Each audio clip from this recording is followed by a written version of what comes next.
জাতীয় পৰিষদৰ অন্যতম এখন জিলা ওদালগুৰি জিলা। এই ওদালগুৰি জিলাৰ ৩৭তম ৰাভা জাতীয় পৰিষদৰ অধিৱেশন এতিয়া কবিৰয়ালি অঞ্চলৰ স্বৰ্ণমুখা প্ৰাথমিক অনুষ্ঠিত হৈছে আৰু ইয়াৰ লগত কবিৰয়ালি আঞ্চলিকৰ ৰাভা সাহিত্য সভা মহিলা পৰিষদ আৰু জাতীয় পৰিষদো ইয়াত তেওঁলোকে পঞ্চম বাৰ্ষিক পালন কৰিছে।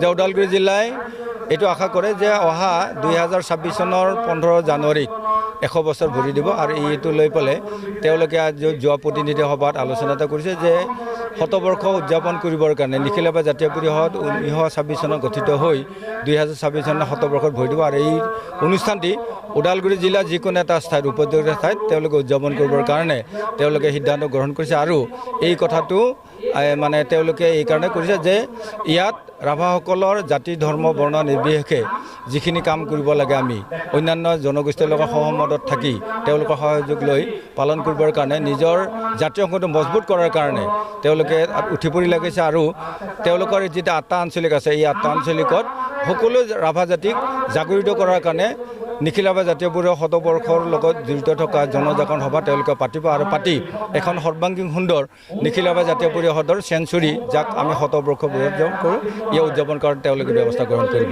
আৰু সেইবাবেই নিখিল ৰাভা জাতীয় পৰিষদৰ এগৰাকী সদস্য হিচাপেও মই ওদালগুৰি জিলাৰ ৰাভা ৰাইজলৈ ধন্যবাদ আৰু কৃতজ্ঞতা জনাইছোঁ।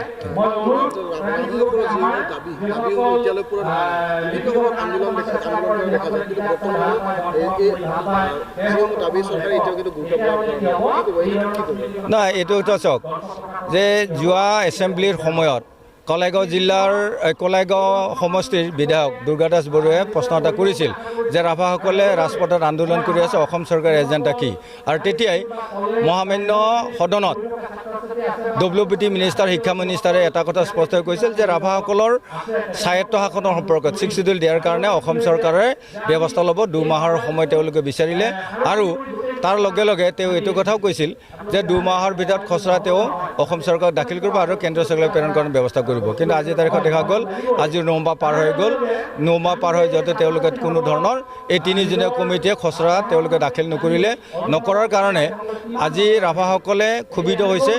তাৰ লগে লগে এইটো কথাও অসম চৰকাৰৰ ওচৰত দাবী আছে যে ৰাভা হাছঙৰ বাহিৰত বসবাস কৰা ৰাভাসকলক উন্নয়ন কৰি দিব লাগে।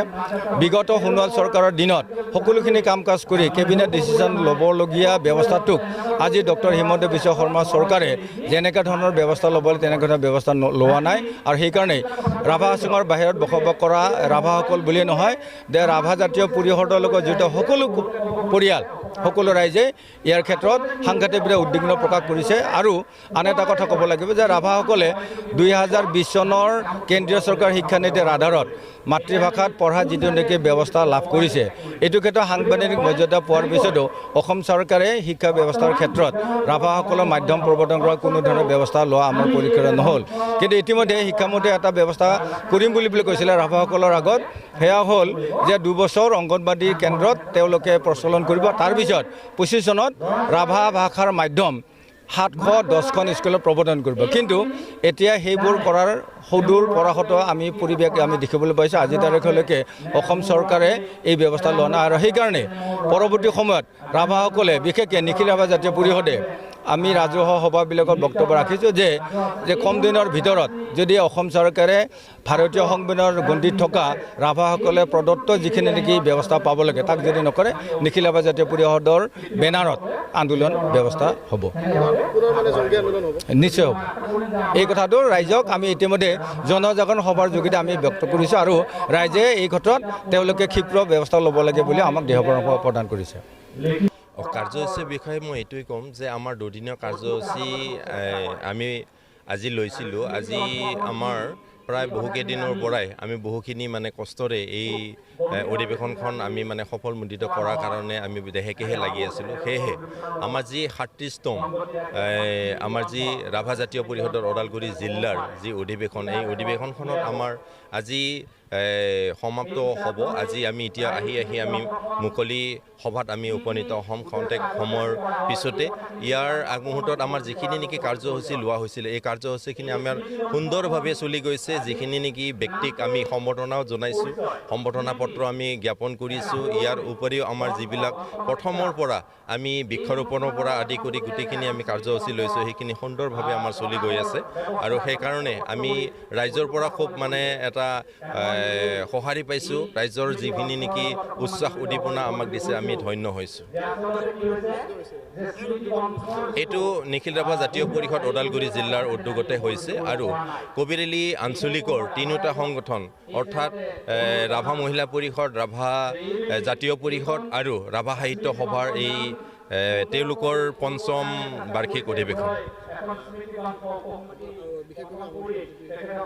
আমন্ত্ৰিত বিশেষ হিচাপে আমন্ত্ৰিত অতিথি হিচাপে আমাৰ ইয়াত আহিছে যে নিখিল ৰাভা জাতীয় পৰিষদৰ সভাপতি ডাঙৰীয়াক আমি মুখ্য অতিথি হিচাপে আমি মাতিছোঁ আৰু নিখিল ৰাভা জাতীয় পৰিষদৰ যিজন সাধাৰণ সম্পাদক তেখেতক আমি নিৰ্দিষ্ট বক্তা হিচাপে মাতিছোঁ আৰু আমাৰ গৌৰৱ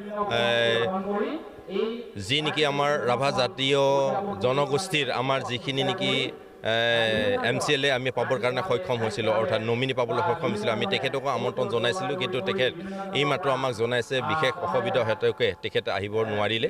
আৰু ইয়াৰ উপৰিও আমাৰ এই অঞ্চলৰ বিভিন্ন সংগঠনৰ লগত জড়িত থাকি সমাজকৰ্মী হিচাপে থাকি বহুত ডাঙৰ ডাঙৰ ব্যক্তি আমাৰ মাজত আছে। তেখেতসকলকো আমি আমন্ত্ৰণ কৰিছোঁ আৰু তেখেতসকলক আমি অতিথি হিচাপে ৰাখিছোঁ।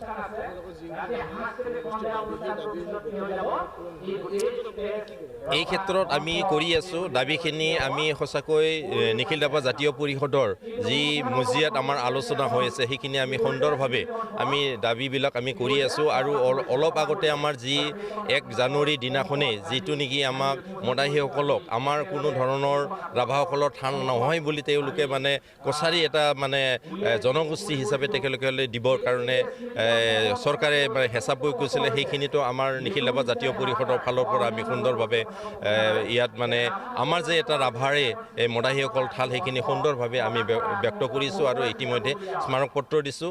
এইখিনিত আমাৰ নিখিল ৰাভা জাতীয় পৰিষদে আমি বহুতখিনি পদক্ষেপ লৈছোঁ। আমাৰ যি প্ৰধানমন্ত্ৰী আছে ভাৰতীয় জনতা পাৰ্টীৰ তেখেতসকলক আমি ইয়াৰ পৰাই আমি স্মাৰক পত্ৰ দিছোঁ আৰু ইতিমধ্যে তেখেতসকলক আমি তীব্ৰ গৰিহণাও দিছোঁ। আমাৰ ওদালগুৰি জিলাৰ ফালৰ পৰাও আমি সেইখিনি সম্পূৰ্ণৰূপে সহযোগ কৰি আছোঁ।